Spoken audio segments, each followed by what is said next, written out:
Welcome to our Bible study. We have a couple of things that we need to kind of take care of as far as cleaning house, but let's go ahead and have a word of prayer, and then we will get started. Glad you're here with us tonight. Let's pray.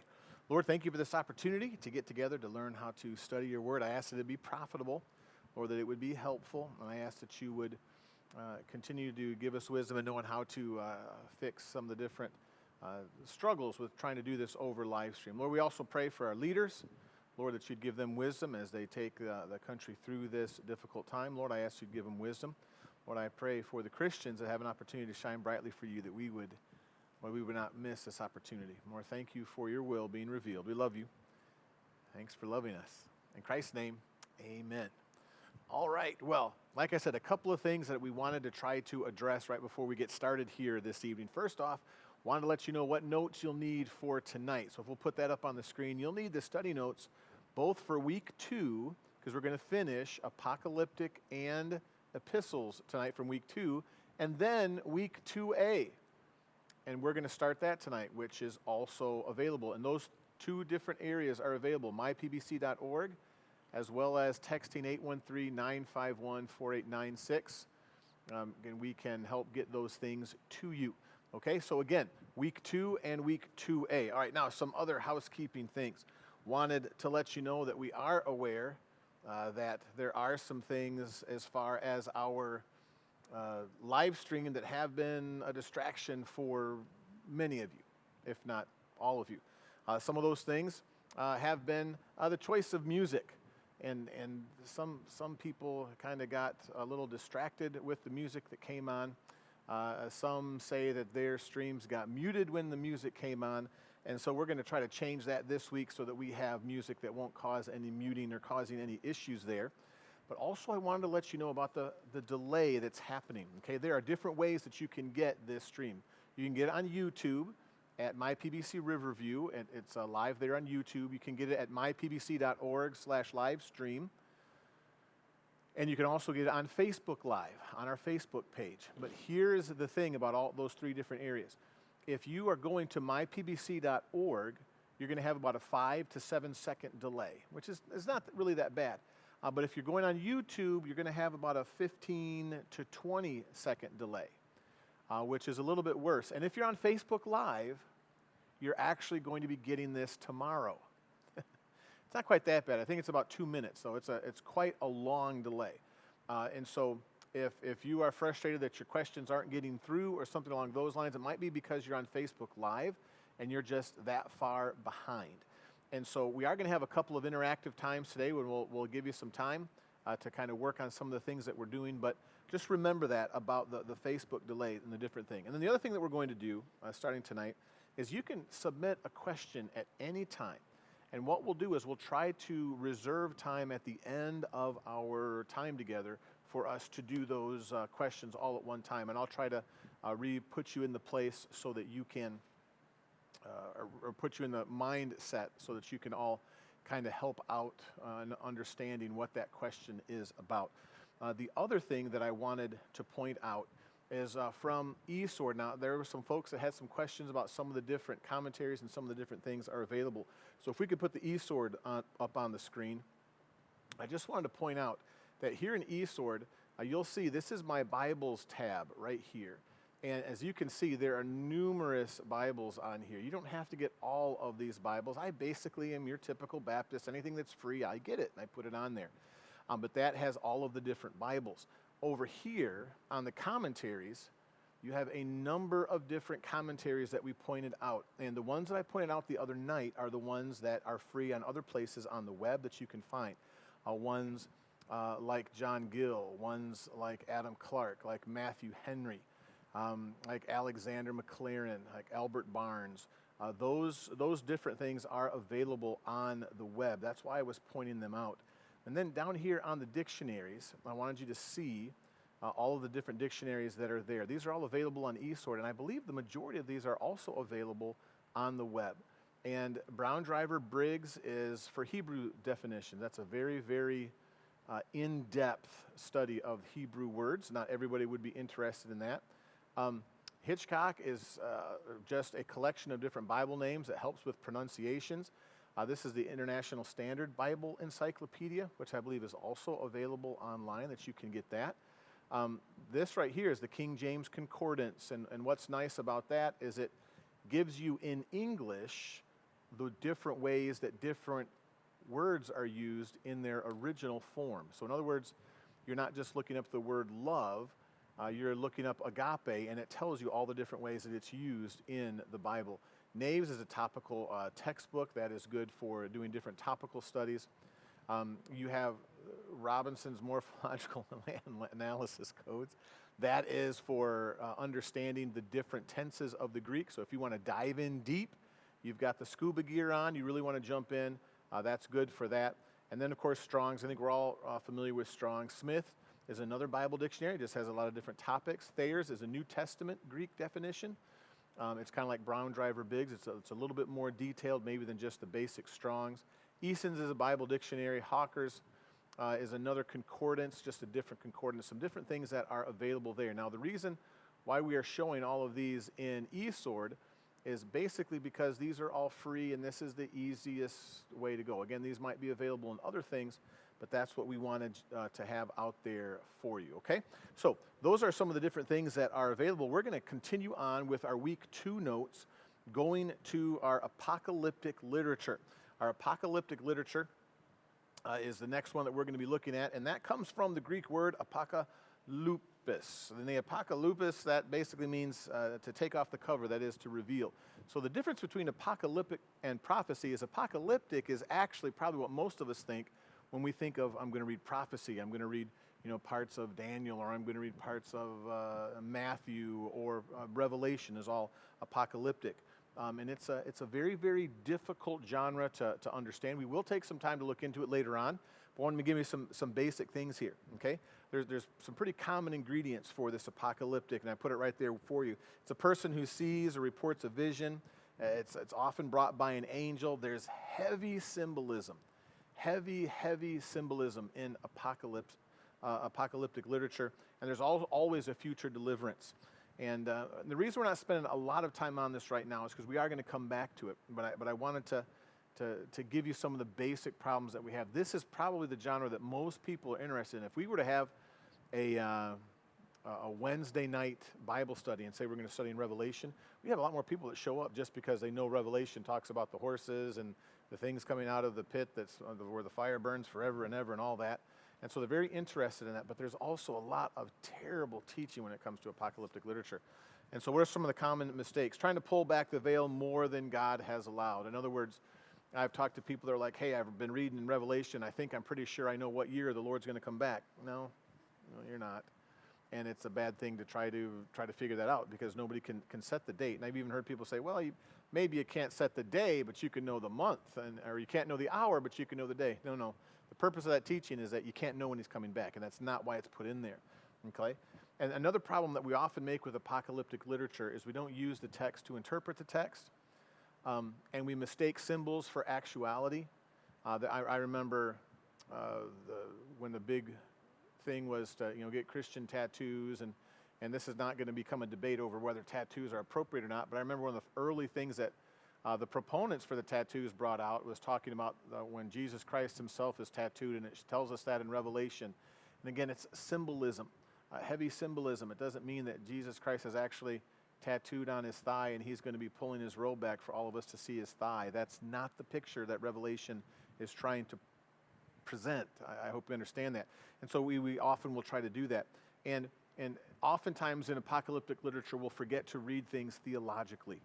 We'll try to read from a anthropological viewpoint. We'll try to center it on what is this, and we don't read it theologically. We don't realize exactly what's going on. And I want you to look at Revelation 2:17, if you would. This is one of those verses that has spurned many different things. It says, he that hath an ear, let him hear what the Spirit saith unto the churches. To him that overcometh will I give to eat of the hidden manna, and will give him a white stone, and in the stone a new name written, which no man knoweth, saying, he that receiveth it. I have listened to people go on and on about this is what the hidden manna of Revelation 2 is. Here's what the white stone of Revelation 2 is. Here's the hidden meaning of the hidden manna and the white stone. And that's not the point of that verse. All he tells us is that he's going to give us manna and he's going to give us stone in it. And here's the thing. What that verse is teaching, if you look at it theologically, Jesus Christ is saying, if you overcome, you and I will have a close relationship and you will know who I am. I will know who you are and you will know that I know who you are because we will be tight. The hidden manna is there's going to be things going on between you and I that I'm not going to reveal to everybody else. There's going to be that special bond going to give you that. There's nothing in there. We're not trying to go to other Bible verses to figure out what the hidden manna is. And I've even seen manna conferences. We're going to give out the hidden manna from Revelation 2. There is not a specific thing that is hidden manna. The theological teaching is actually that God is going to accept you and is going to give you and take care of you personally. It's kind of like the other thing with the 666.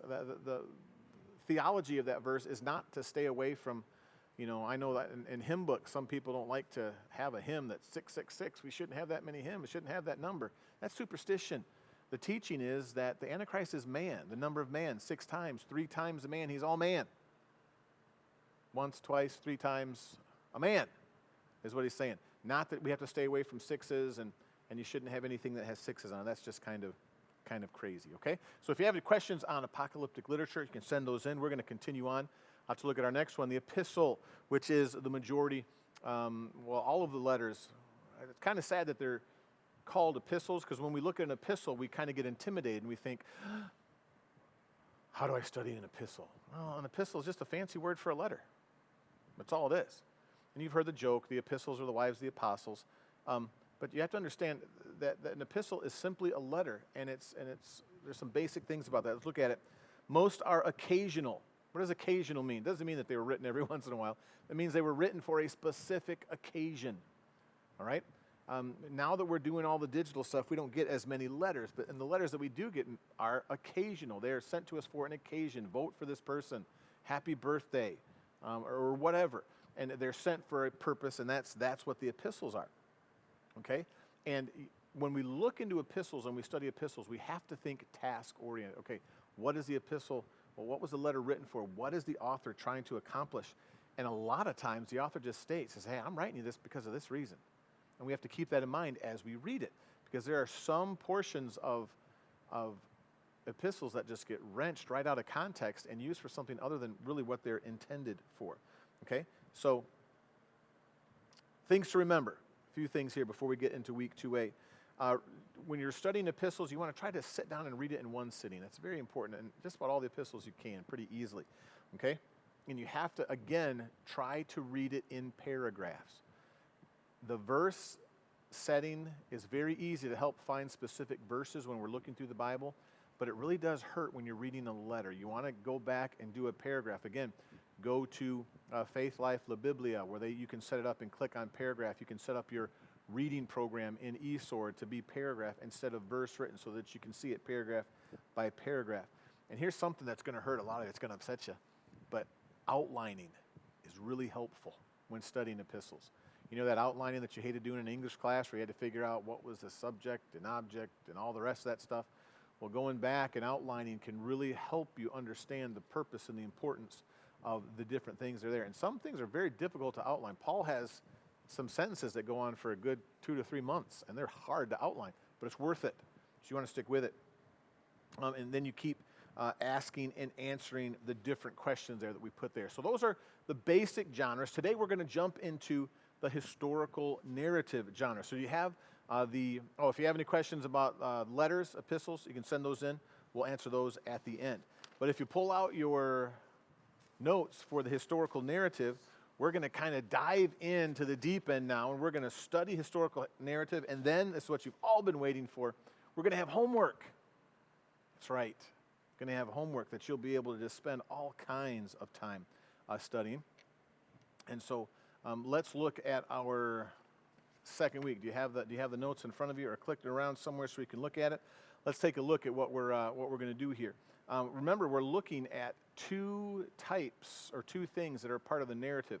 It's the external structure and the internal content, okay? So we're going to work a little bit on our literary competency. We're going to figure out some different things about the literary structure, okay? Now, if you remember, We're always asking questions of the text. What we're doing tonight is we're giving you some areas that you want to focus in on these questions so that you're not just answering silly questions, you're answering for a purpose. You're trying to figure things out. Okay, so let's look at the structure. Okay, first off, you need to understand the different common forms of narrative. Okay, and let's look at a couple of them, or some of them really quickly here. The first one is tragic or tragedy. What's a tragedy? This is when the protagonist starts off in a very good position and then ends up in a bad position. Okay, basic tragedy stories of the Old Testament, like Samson or Saul. Solomon is a tragedy. Those are tragic plot lines. Okay, so not only tragedy, you also have comic. Now, when we think of comedy or comic, we think of like rom-coms and sitcoms and people who stand up and actually get guffaw laughs. But that's not the literary structure. The literary structure of comic is where there's the protagonist is in a good position, then he goes through a terrible downturn, and then he ends up back in a good position. Okay, and there's usually some kind of foil that's in there that's a part of what's going on. And those would be things, people like Joseph and Job, where they start off when we first meet Joseph and Job, when we first meet some of those different Bible characters, their life's going great, then gets into the tank, and then it ends up good at the end. So tragic, comic. Next one, I think we understand heroic. That's where the protagonist's life and actions reveal certain virtues about that particular protagonist. And so the heroic is your people are accomplishing great things. That's like Josiah or Esther, perhaps, or Ruth, where their life is just giving unbelievable things. Okay, and then if you take a heroic plot and blow it up to gigantic, then it's called epic. It's the same thing as heroic, except it's really big. So that now we're not talking about Josiah and Esther. Now we're talking about David and Abraham and Moses and Joshua, guys whose lives eat up tons of the biblical narrative, where there's a long stretch. That's the epic. We have two more. The punitive is where the story basically focuses on the protagonist has poor choices. He's a terrible, or he or she is a terrible person, and they suffer adversity because of it. Okay, can you think of somebody whose life basically is described to us as a punitive life, where they sin and sin and sin, and more judgment comes into their life? Jezebel, Ahab are some good illustrations there. Then the last one is the pathetic. The pathetic. And some of you may say, hey, I've got an idea what's pathetic. I know, but please keep those comments to yourself. It's a satire, and not a satire the same way that we think that is like a funny satire. It's something that unbelievable things happen to the protagonist, and kind of serving as justice. There's not a lot of these. That's why it's the last one that's on there. But you would have probably the biggest pathetic literary form of narrative would be Jonah. A smaller version of that would be the story of Haman. That would be another pathetic story. And I know that's kind of different. Some of you younger folks might be thinking, boy, comedy and pathetic, and now some of you are going to start, calling out your brothers and sisters and the story they're telling and telling them, hey, that was tragedy and that was tragic and that was pathetic. But try to learn from it so that you know, because it really helps you understand the focus of the story. Because if you put it into a different genre, you're going to kind of mess up just a wee bit. Okay. So now, continue with the structure. Let's look at the subject and object of narratives. Okay. What's the purpose of the narrative? This is the main subject. The main subject is always God. It's always theological. God's the ultimate character in each scene. Okay. He's always, in fact, a lot of times he's actually a part of the scene, but he's always in the background. Always, it's always God. And it's revealing different aspects about God, his grace, his mercy, his justice. One of the reasons that we don't recognize the grace in the Old Testament is because we haven't studied the Old Testament narrative. Now, there have been times I've sat down with people that said, well, there's just not a lot of grace in the Old Testament, and it's just all law and judgment. And I'll take them through stories and say, what about this and this? And they're like, and they almost doubt what I'm telling them because they look at it and go, I just don't really see a lot of grace there. I'm thinking, whoa, that's the whole point of the story is looking at it. And we talk about the law, but before the law was ever given, the children of Israel came through the Red Sea. I mean, it's there, but you have to know how to study. And so it's always revealing different aspects of God. Now, this came up as a question the other night, so I want to spend a little bit of time trying to actually work your brain through this, okay? So we talked about the fact that the object is usually illustrating propositional truth. Now, not prepositional truth, remember, propositional truth. And some folks have asked the question, what is propositional truth? Well, I'm going to give you some propositional truths, and then I want to ask you to see if you can think of what Old Testament story might be a good illustration of that. Let's look at propositional truth, the first one that we're looking at, James 1, 13 to 15. Let no man say when he's tempted, I am tempted of God, for God cannot be tempted with evil, neither tempteth he any man, but every man is tempted when he's drawn away of his own lust and enticed. Then when lust hath conceived, it bringeth forth sin, and sin, when it's finished, bringeth forth death. Okay, so what's the propositional truth? The propositional truth is how sin works in our lives. Now, I want you to think and send in what you think would be maybe, let's see, I'm going to give you a big hint on this one. What do you think would be the very first biblical narrative that might teach us and illustrate the story of sin? All right, so we'll wait. You send that in. We'll wait on you.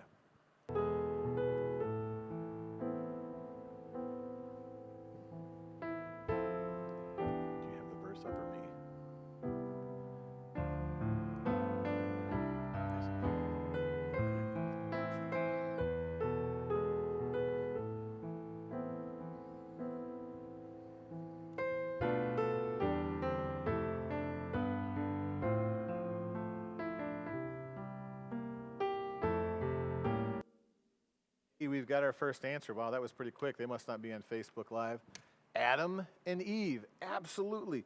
Genesis 3 is an excellent illustration. Now, there are other illustrations of that propositional truth.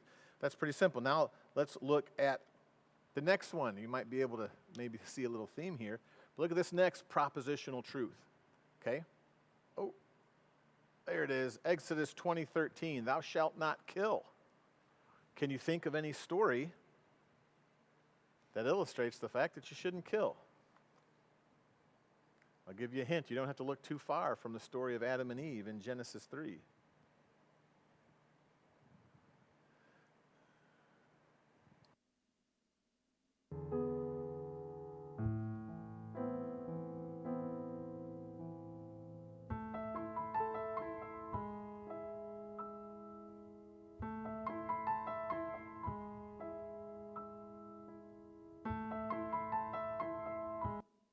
That's right, Cain and Abel. Cain and Abel, a good story. I think the Wrights, the Randalls, got those answers in there. So there you see the illustration of the propositional truth. And so that story of Cain and Abel should not just be glanced over. I bet a lot of us have just looked at that, but it really does teach the importance of this propositional truth. And it's a good illustration of surfboard. Let's look at another couple really quickly, okay? Romans 1:17, for therein is the righteousness of God revealed from faith to faith, as it is written, the just shall live by faith. We're not going to belabor this, but you're probably thinking, okay, Abraham, absolutely. The story of Abraham is absolutely the illustration. In fact, that's what Paul uses later on in Romans to show us that the just shall live by faith. And what about James 4:6, where he giveth more grace? Wherefore he saith, God resisteth the proud, but giveth grace to the humble. That was a little bit tougher, but maybe Daniel chapter 4, maybe the story of Ruth, a lot of different things. And so that's what we're talking about, how the object is to illustrate propositional truth. If you have any questions about that, send those in. We'll get to it. But now we're going to get to some internal content, okay? Now, before we start looking at some of the things, I want you to see those first three things that we put there. Read, read, read. It's important that you read and that you read carefully. A lot, and here's the problem. It's not a problem.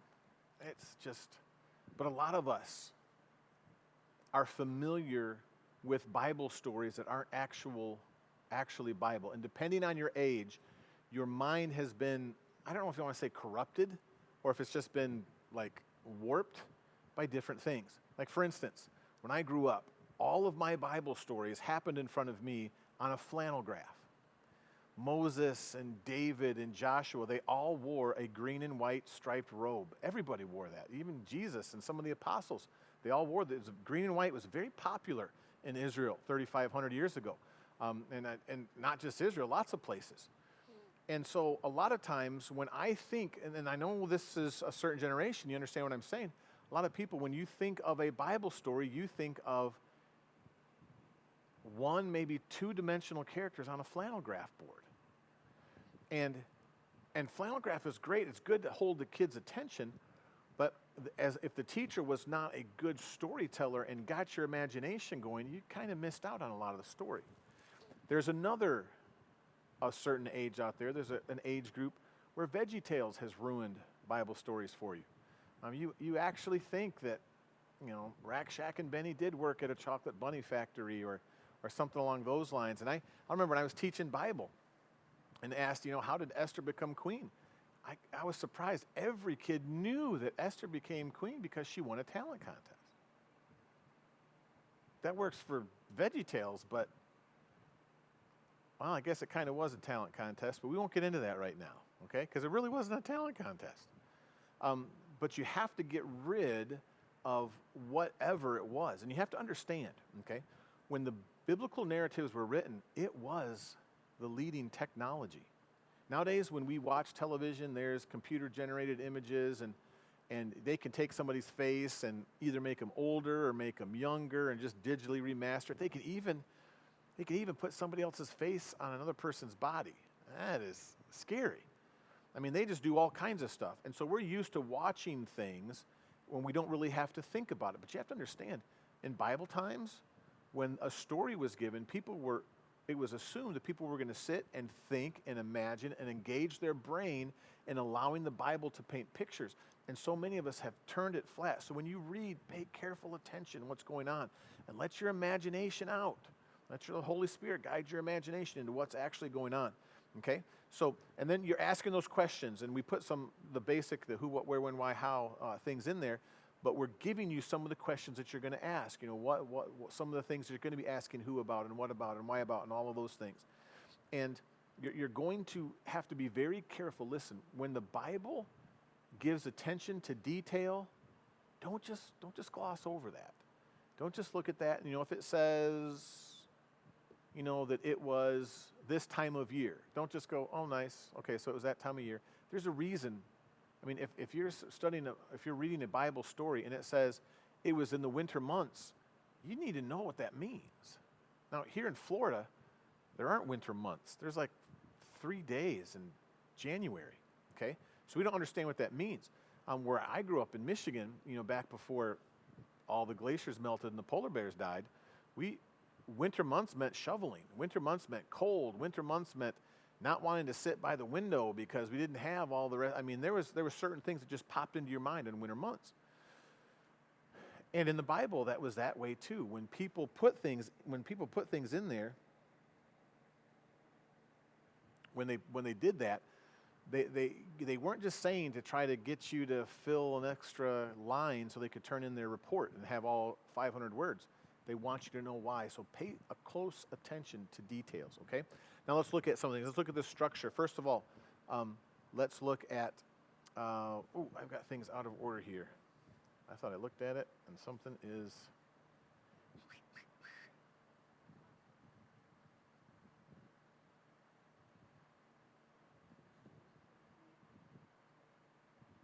all right, here we go. So, we missed point of view. My lovely helpers are saying what now? Point of view. The point of view, that's not part of the internal content. I should have covered that before that last diatribe I just went into about your imagination. Point of view, that's the camera angle.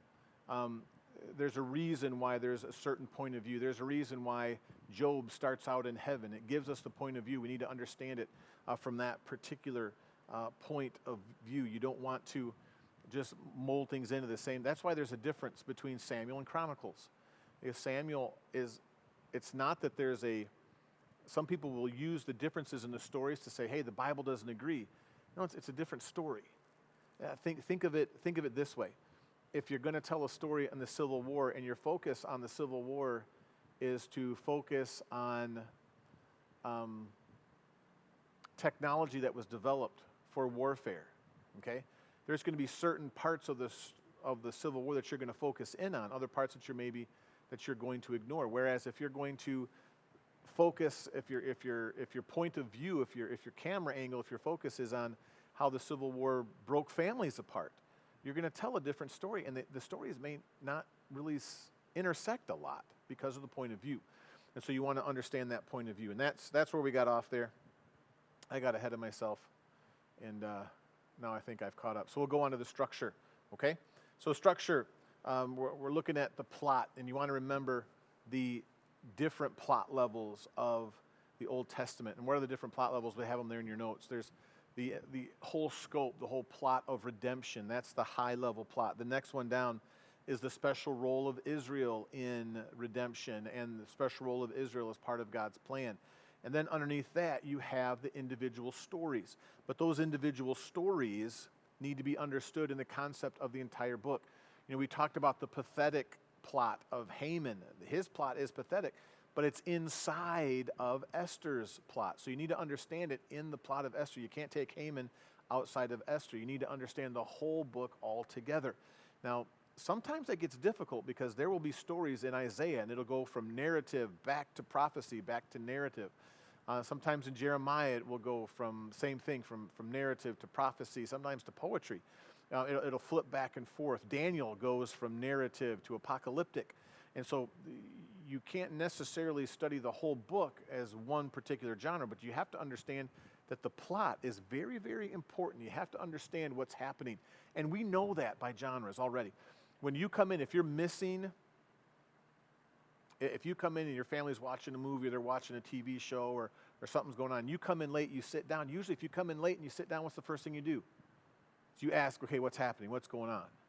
What are you asking for? You're asking for basically plot. What's the plot? What's happening? You're going to be asking for some things we're going to cover in a little bit.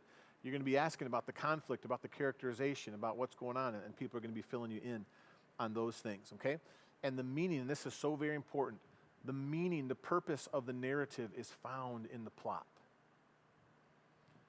And I remember the first time that I realized that Daniel in the lion's den did not end with Daniel getting freed from the lion's den. I thought that was how it ended. Yay, hooray, he was freed. That's not where it ended. It ended, it's actually a comedic, tragic plot, because you have the other presidents, the satraps, as it is in the Hebrew, that are saying, we want to get rid of Daniel. They're in a high, lofty position. And Daniel is in a high, lofty position. And Daniel goes low. He goes in the lion's den, and he comes back up. But the tragic part of it is these guys are high, and they go down, and what happens? Well, the Bible tells us that Daniel slept all night with the lions, didn't get a scar, never touched him. But these other people and their entire families were broken apart, the Bible says, before it hit the ground. That was meant to shock. That's the end of the story. The end of the story isn't, yay, hooray, Daniel, you're out. The end of the story is, these are the people got tossed in. God takes care of his children. It's a very, very powerful message. But you have to make sure that you understand the plot, follow the plot through to get there. Now, what's the plot focus, all right? The plot focus is always the same in every situation. The central focus, well, most situations, there are a few, but most situations there's always, most of the time there's conflict. That's the plot, is there's some type of conflict. Now, because this is biblical historical narrative, and there's always a theological focus, there's always a spiritual aspect, okay? The spiritual is the focus. This is not, the narrative is not scientific. The narrative is not mathematic. And some people might be offended if you tell them, well, the narrative of Genesis 1 is not science. The narrative of Genesis 1 is theology. It's about God. It's not about the technical aspects of how he created and the different things that he did. I mean, we've had a lot of arguments and fights in different aspects of creation, talking about, well, how could God create this, and then the next day there was this, and there wasn't this, and this scientifically doesn't work, and so this means it has to. You're missing the point of the story. The point of the story is to talk about God, not to help Answers in Genesis put out a book on how to create things, okay? So you have to understand the plot. Now, what are the different areas of conflict? Let's look at the areas of conflict. Sometimes it's a spiritual or moral conflict. Will you do what's right? Will you make the right choice? That's a common conflict. Then there's a character conflict, okay? David and Goliath, there's two characters that are conflicting. Now remember, there's still a spiritual aspect, because even though there's a character conflict, what is the spiritual aspect? Is Israel going to trust God, or are they going to be scared of the gigantic 10-foot tall, uncircumcised Philistine? The next one is a physical struggle, that perhaps a struggle because of wandering through the desert, or because of quail or whatever. It's a physical, a war, a famine, something like that. But that conflict comes in, and it will provide the conflict for your scene. Okay.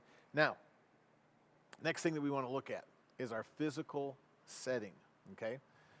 Our scene. Now, why is a scene important? Okay. Well, a scene is important for just about everything. Believe it or not, if you want to talk to somebody, you want a correct scene.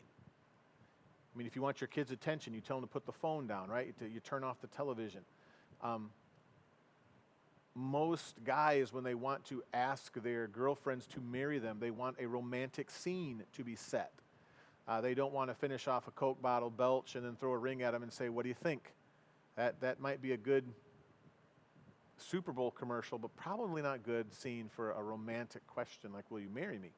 Well, the scene is also very important in the Bible. And listen, this is where many of us fail. We don't take time to set the scene in our minds. Okay? Now, let's look at it. The first part of it is the physical setting. Okay? The physical setting. Take time to vividly picture the reality of the setting. You have to take some time to imagine this, okay? You have to imagine what it must have been like when Belteshazzar was into his cups, right? And they're good and drunk. And then a hand shows up on the wall and starts writing. And then Daniel walks in. I mean, honestly, if I just were to take the time right now to try to paint all of the different aspects that could be a part of that scene, it probably would take as long as what most of us would take in just reading the story. Because you got to think about what's going on. Daniel, he is one of the wise men.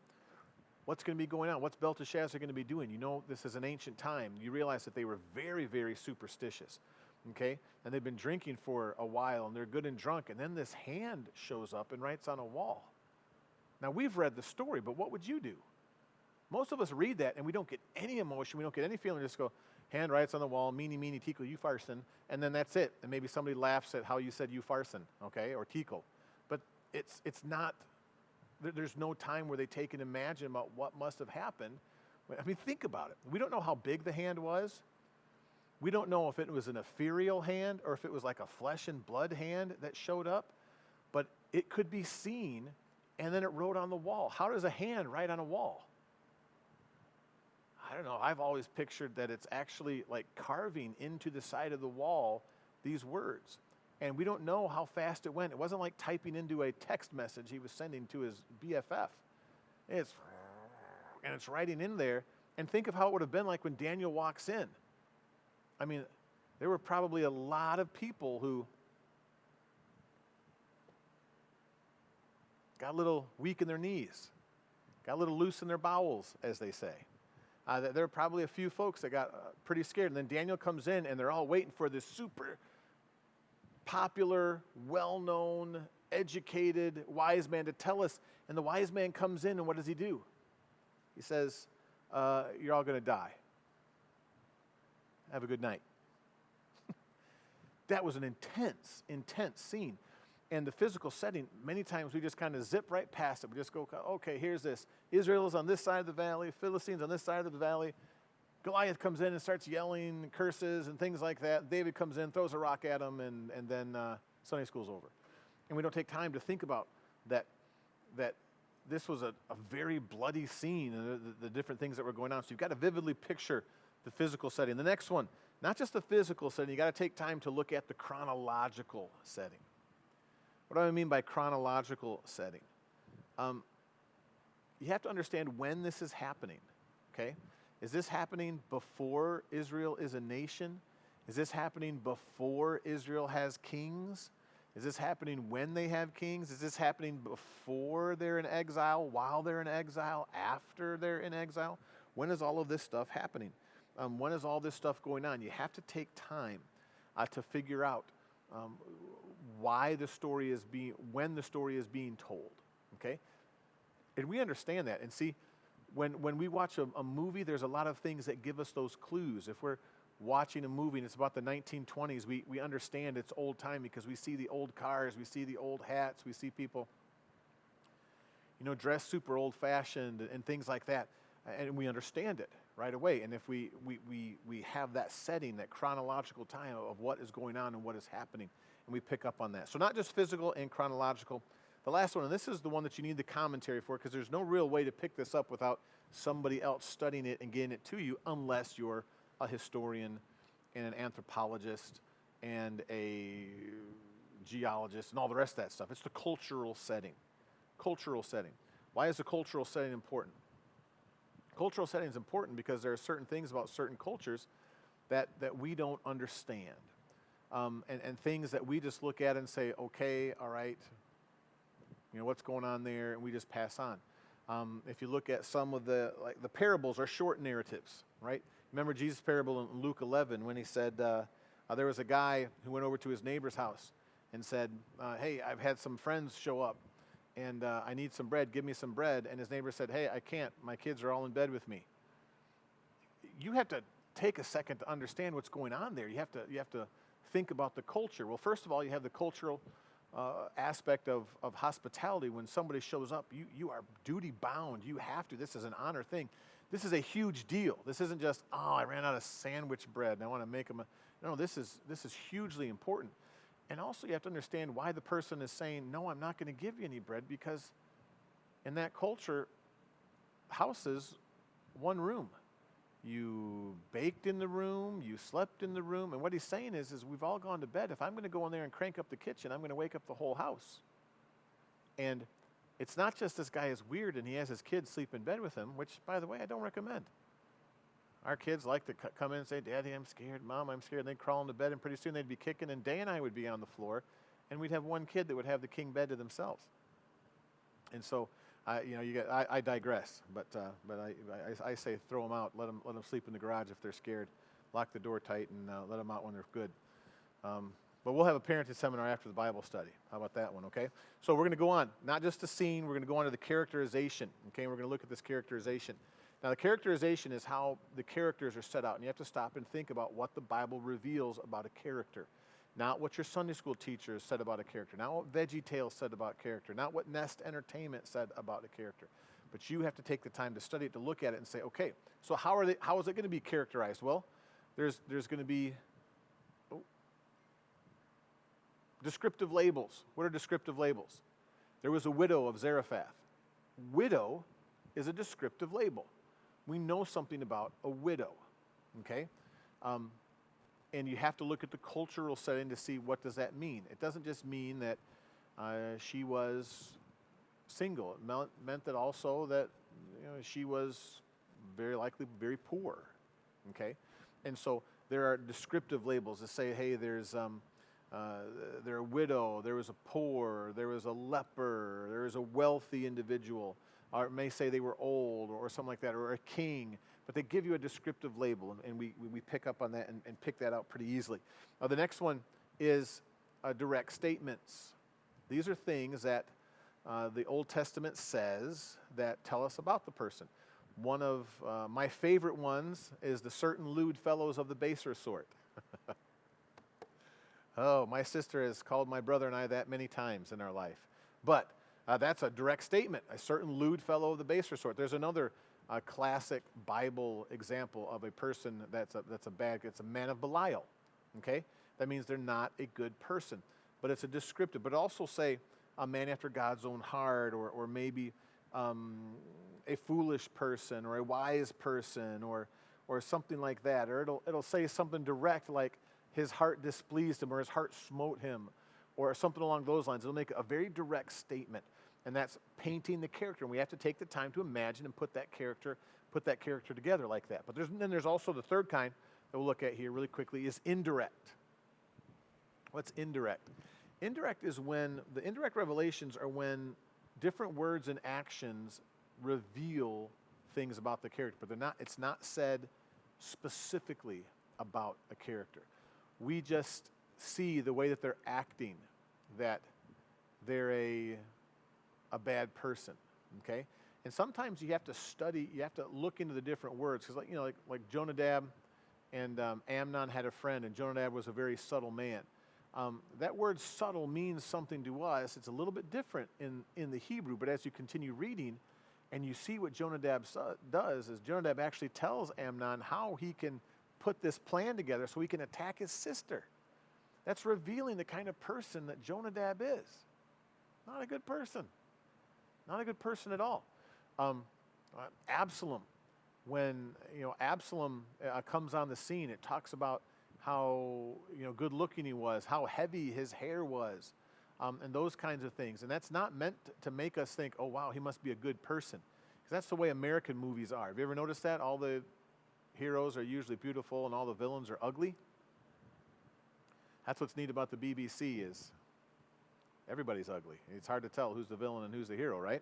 But when you look at the Bible says, hey, it tells us David was a good-looking fella. And it tells us Absalom was a good-looking fella. There's a reason it tells us that, and it's not to make us think that they're necessarily good people, okay?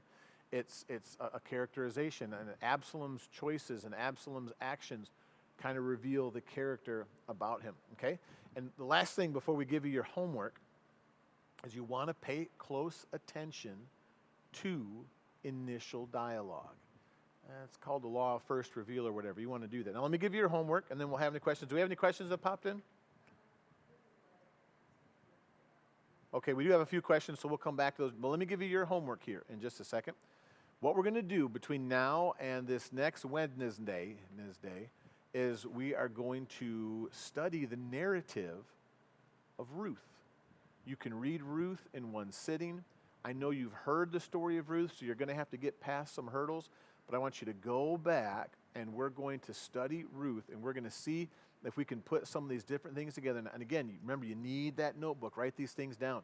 Now, some of you are sitting there going, oh, I know what happens with Ruth. Ruth goes and Elimelech, everybody dies. She comes back. She goes, gleans in the field, gets some corn. She gets married, and then, it's all good.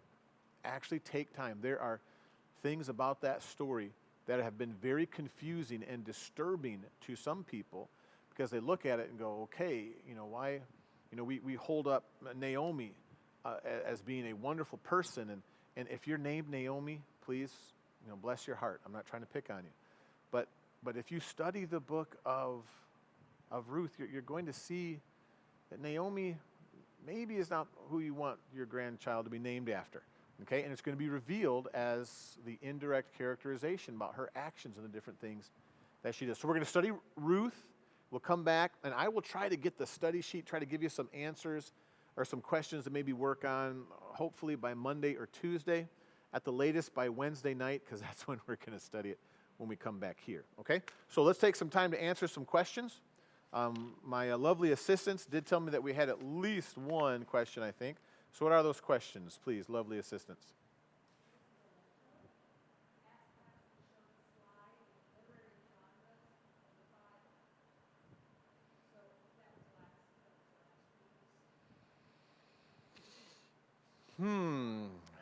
The different literary genres of the Bible. All right, let's see if we can put that up.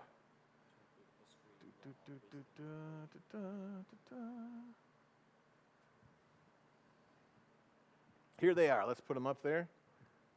Oh, it's not on there. Let's get there. We're working on it. There you have it. These are some of the, now, epistle is very similar to historical narrative, but it has a few questions answered about it. Or not epistle. Gospel is another form that we don't have on there, but it is a historical narrative. There's a few things that are different because we know what the Gospels mean, but those are your literary genres: the narrative, law, poetry, wisdom, prophecy, apocalyptic, and epistle. Okay.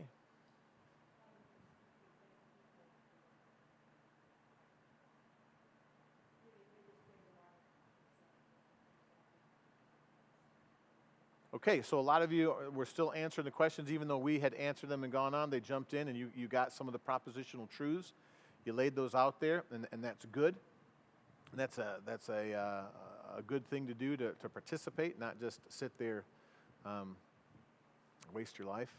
But with Ruth, make sure that you jump in and you start off. Now, Ruth, start off, read it through. Listen, this should be your goal. Read it through at least 3 times. Just taking notes of things. The first time you read it, you're probably going to be tempted to think, I've read this before, but read it carefully. Noting some things that maybe you didn't notice before. Maybe, why do they describe this about the fields? Or why do they describe this about this activity? Why was this laid out? And ask those questions and then go in to study it, okay? All right, any other questions, Ms. Goforth?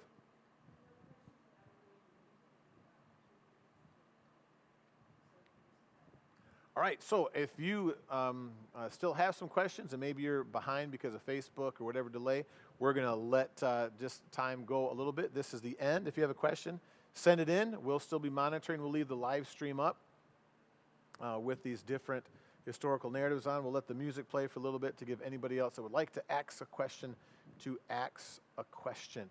Okay, so we'll have a word of prayer, and then we'll either let you go or I'll let you continue to send questions on in. Lord, thank you for this opportunity to study your word. Thank you for the folks that come up here and help us be able to do this. I ask that you would continue to help us sharpen those tools to be able to better study your word. In Christ's precious name, amen. Oh, by the way, be paying attention this Sunday for an important announcement about our Easter service. We've got something exciting I think we're going to be able to pull off. We'll let you know. Okay?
Okay, we've got some questions that have been sent in. So what's our next question?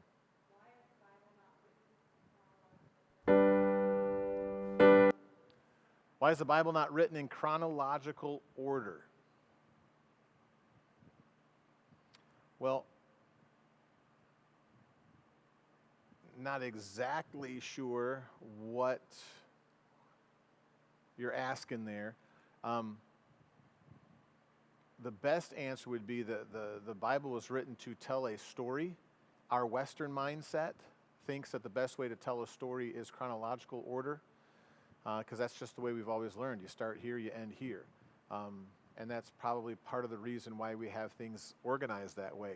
One of the reasons why our English Bible is organized beginning with Genesis and ending with Malachi is because those are the minor prophets. That's what happened after Israel was taken into exile and brought back. And so that's the way that we think. But the Jewish Bible is not arranged that way. It's not arranged with the last book being Malachi. The last book is Chronicles.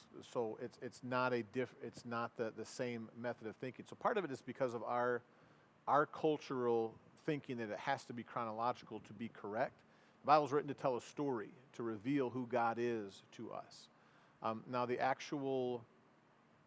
neat thing about the Bible is that regardless of how it's read, if it's read from Genesis to Revelation, or if you start with Isaiah or wherever, okay, once you have the whole Bible and you read the Bible, the entire revelation of God is available to you. And the neat thing about the Bible is that you need the Holy Spirit to teach you the Bible. And you can take the Bible, drop it into any culture, and if people follow the Bible, they will come up with the same kind of church and the same kind of theology. Now, it may look a little different between the cultures, but it'll be the same, because the Bible's purpose is to reveal God, not to tell a chronological story. So if that's what you're interested in, great. If not, send in another question. Another question.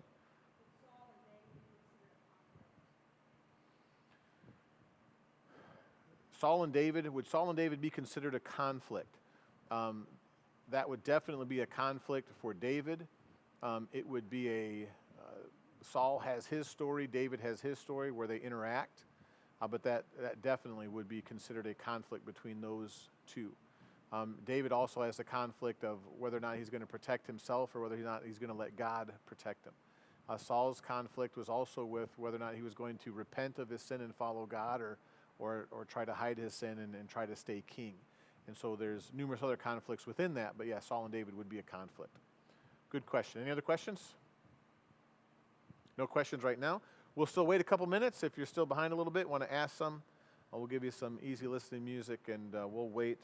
We'll go all the way till 8 o'clock. That's another 4 minutes.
All right, folks, it is 8 o'clock.